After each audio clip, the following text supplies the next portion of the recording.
In this section, we discuss basic metric transformations in R2 and R3. So there are various transformations. So a transformation is a mapping or a function which transforms the points in a space to points in another space, or points in the same space to some other points in the same space. Okay, so there are many kinds of transformations. In this section, we discuss basic metric transformations of R2 and R3. Metric transformations is one of the many ways to transform the spaces R2 and R3. There are many metric transformations, so we discuss some of the basic metric transformations. So the first one is the reflection operator. It is nothing but the symmetric image about a fixed line or a fixed plane that contains the origin. So reflection operation is nothing but the reflection of points about a point or I mean about a fixed line or a fixed plane passing through the origin. So we discuss the reflection about the axis and some basic planes. First one is the reflection about the x-axis. So naturally it is in R2. So we have on the left side I mentioned R2. That means this takes points in R2 to reflection about the x-axis. So we know that the point xy will be converted to x comma minus y if you take the reflection about the x-axis. So the matrix will be 1 0 0 minus 1. So you note that when 1 0 0 minus 1 into xy, the matrix column matrix xy is done, you get the column matrix x comma minus y. So the point xy will be converted to x comma minus y through the matrix multiplication with 1 0 0 minus 1. The reflection about the y-axis similarly has the matrix minus 1 0 0 1, and reflection about the line y equal to x. So the point xy will be transformed to the point y comma x. So the matrix is 0 comma 1, the first row, and the second row is 1 0. Again in R3, reflection about the xy plane. So the point xyz will be transformed to the point xy comma minus z. That means the if you choose the reflection about the xy plane, then the z coordinate will change. X and y coordinates do not change. Okay, so the naturally the matrix will be corresponding to the z coordinate. The matrix is matrix entry is minus 1, and the remaining x and y entries are 1 1s. So they do not change, and so x is changed to x itself. So 1 0 0. Again y is changed to y itself, so 0 1 0, and z will be to minus z, so 0 0 minus 1. Similarly, you have the matrix for the reflection about the xz plane and yz plane. So using this, you can do a problem. You find the reflection of 2 minus 5 3 about the xy plane, yz plane, and the xz planes. So we know that if you choose the reflection about the xy plane, then the point will change to 2 minus 5 minus 3. So you choose the matrix multiplication is a method supposed to do here.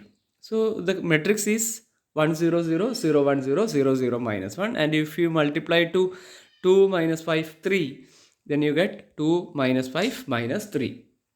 Similarly, you can do the other problems too. The second type of operator is the projection operator, which is also known as orthogonal orthogonal projection operators. So these are the orthogonal projection onto a fixed line or a plane through the origin. You know what is meant by a projection. So here orthogonal projection operators that we deal with is the projection about a fixed line or a fixed plane passing through the origin. So in R2, if you consider the projection onto the x-axis, then the point xy will convert to x comma 0. You know that. If you choose the projection of the point onto the x-axis, then it will be like this. If here is a point, suppose it falls perpendicular, then x coordinate do not change. So if this is the point x comma y, then this point will be x comma 0. Okay, so the x coordinate do not change, the y coordinate changes to 0 because it falls on the x axis. So the point xy is transformed to 1 x comma 0. So naturally x coordinate do not change. So 1 0, the first row, and I mean first column. Then the second column is 0 0. So the matrix is 1 0 0 0. So similarly you have the projection onto y axis. So note that there the y coordinate do not change, the x coordinate changes. Okay, so the matrix is 0 0 1 0, I mean 0 1, and projection onto the xy plane, this happens in R3. Then xyz, if it is on the xy plane, then xyz will be transformed to xy comma 0. So the corresponding matrix is 1 0 0 0 1 0 0 0 0. Similarly you can consider the projection onto the xz and yz planes and their respective matrices too. Another important operator is the rotation operators. So this moves points along arcs of circles centered at the origin. So you consider a circle centered at the origin and it moves points. Say here is a point. The rotation operator moves these points along arcs on the circle centered at the origin. So it can be either in the counterclockwise direction where we choose it as it is considered positive, or it can be clockwise direction where it is negative. So let us consider the reflection operators in R2. If it moves positive direction, that is counterclockwise through an angle theta, then the matrix R theta is given by you have already discussed in this in your some of your previous semesters. So if the movement is through an angle theta clockwise, then the matrix R theta is cos theta minus sin theta cos theta. That means the point xy is converted to the point x cos theta minus y sin theta, comma x sin theta plus y cos theta. And if it is through theta clockwise, then you change theta with minus theta. And in R3, there's a small difference. A rotation of vectors in R3 is usually described in relation to a line through the origin, which is known as the axis of rotation. So you might have seen how a cone is formed, etc. So this is nothing but the rotation about a line containing the origin, and that line is known as the axis of rotation, and a unit vector u along that particular line. So you consider a line along the origin and a unit vector along the line. The unit vector and the right hand thumb rule are used to establish the sign of the angle of rotation. If the thumb points in the direction of u, then the angle of rotation is positive relative to u and negative otherwise. Okay, you know what the right hand thumb rule is. Rotation matrices and the rotation equations are given like this. So suppose it makes an angle theta with the positive x-axis. So the rotation about the x-axis. Then the point xyz is transformed to x will remain as x itself. So the first row is 1 0 0, second row is 0 cos theta minus sin theta, and third row is sin theta cos theta. So the point xyz is transformed to x, then comma y cos theta minus z sin theta, comma y sin theta plus z cos theta. Similarly, if you choose the rotation about the y axis, then y will remain as it is, x and z will change. Similarly, you have the rotation about the z axis too. So let us discuss certain examples. Find the image of 2 minus 1 2 if it is rotated 30 degree clockwise about the positive x-axis and 60 degree clockwise about the positive y-axis. So in the rotation matrix, you choose theta equal to 30 degree, pi by 6. So r minus 30 degree or r pi by 6 is the, so first one is rotation through 30 degree clockwise. So theta will be negative. So r minus 30 degree is the corresponding rotation matrix. So replace theta with minus 30 and it is about the x-axis. So x coordinate does not change. Y coordinate and z coordinates changes. So you have the corresponding transformed point as 2, 1 minus root 3 by 2, 1 by 2 plus root 3. Similarly, choose theta equal to 60 degree and being counterclockwise, it is positive direction. Next one is dilations and contractions. So here what happens is the point x is transformed to the point kx. So there is a real number k which is non-negative. So you choose a non-negative scalar k greater. So that means k is greater than or equal to 0. Then multiply all the coordinates of the given point with k. So if the point is x, y, z, then it is kx, ky, kz. If the point is x, y, then it is kx, ky. So this is a dilation or a contraction depending on the magnitude of k. So if k is between 0 and 1, so 0 less than or equal to k strictly less than 1, then the operator is a contraction operator. And if k is greater than 1, then it's a dilation. Of course, if k equal to 1, it is an identity operator because the point does not change. So naturally, the matrix for the dilation or contraction in R2. So each coordinate is multiplied with k. So diagonally kk and the rest are 0. So k0, 0k. And in R3 it is k0, 0, 0k, 0, 0, 0, k.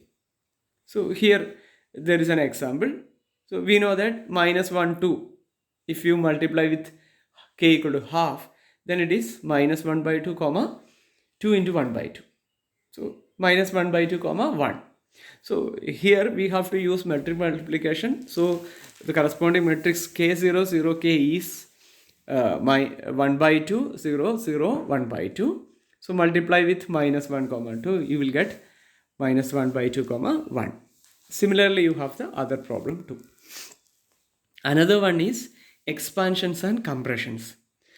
So note that in the above case where we discussed dilations and contractions, each coordinate is multiplied with k.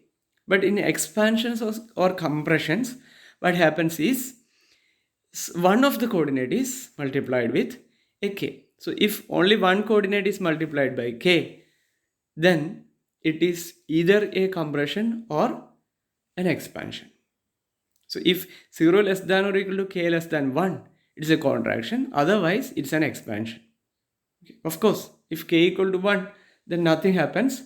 So if strictly k greater than 1, it is an expansion with factor k in the direction of the coordinate axis. That means if the x coordinate is alone is multiplied with k, then it is either a compression or expansion in the direction of the x-axis. So expansions and compressions in R2. So suppose you consider the matrix multiplication in the x direction. So only x coordinate is multiplied, y coordinate remains as it is. So the corresponding matrix will be first row k0 and the second row 0, 1. Similarly, you have the matrix for y direction. And in R3, say in the x direction, that means x does not change. I mean x is changed to kx and y and z do not change. So k 0, 0, 0, 1, 0, 0, 0, 1. And similarly you have matrices for other directions too. Another important operator is the shears. This is one kind of transformation. Here operators of the form t of x, y is equal to x plus ky, y or x comma y plus kx. So what happens is the point xy is transformed to x plus ky comma y. So a multiple of y is added to x and y do not change, or a multiple of x is added to y and x does not change. Such operators are known as shears. So it translates the point xy in the xy plane parallel to the x-axis by ky. Note that it changes the point xy parallel to the x-axis by ky, which is proportional to the y-coordinate of the point. This leaves the point on the x-axis fixed. Note that on the x-axis the y-coordinate is 0. So any point on the x-axis remains itself. So the points on the x-axis is fixed by a shear along the x-axis. Okay. Similarly, if you consider the shear along the y-axis, that means x is fixed and along the y-axis x is 0. So that fixes the points on the y-axis. But as we progress away from the x-axis, the translation distance increases. Okay, this operator, that is xy changed to x plus ky comma y, is known as a shear in the x direction by a factor k. And naturally the matrix is 1 k 0 1. Similarly, you have the matrix for the shear in the y direction too. So let us see what happens to the unit matrix. That means it is a matrix, unit square. That is, it is a square of side 1 with 1 point at 0. So let me consider this unit square. This unit square. So this is 0 0 1 0, then 1 1, then this point is 1 0. 0 1. Okay, so if you choose the shear, then when k greater than 1, this will go like this. So this point is 0 0, this point is 1 0, because on the x-axis it is fixed, but this will be k comma 1 and this will be multiplied with k, 1 1 multiplied with so it will be 0 1 is k comma 1. Similarly, it will be say 1 plus k comma 1.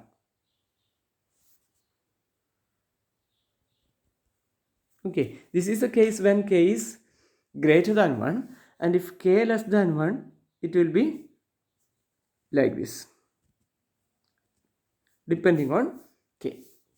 Okay, similarly you can choose the you can consider the shear in the y direction too.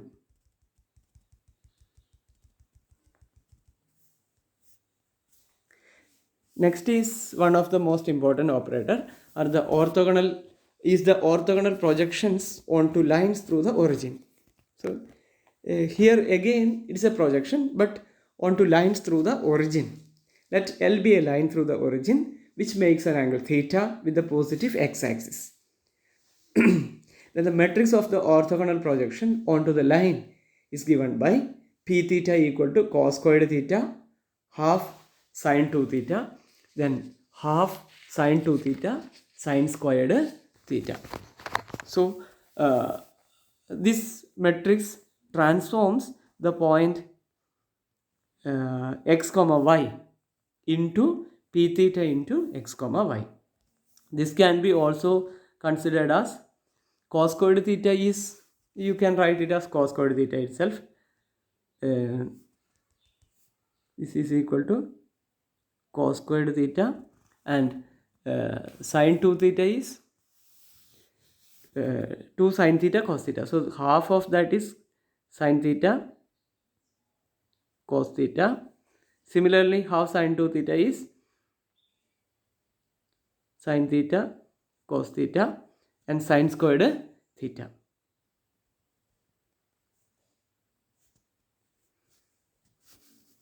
So this is the matrix, that is cos squared theta, sine theta cos theta, sine theta cos theta, sine squared theta. And one last operator is the reflection about a line through the origin. So let L be a line through the origin which makes an angle theta with the positive x-axis.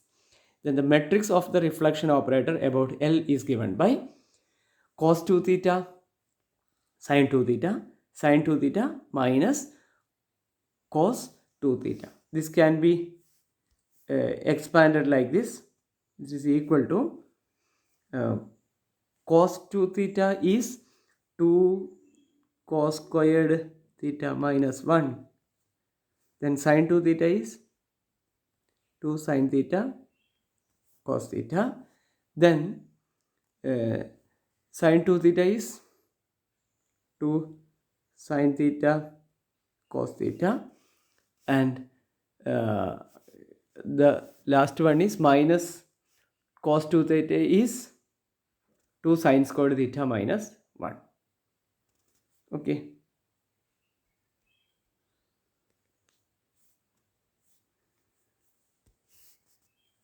So you can use one of these metrics and find the transformation. So here there are some illustrative examples. You can go through them. Just multiplied and you find either the shear or the orthogonal projection. Go through them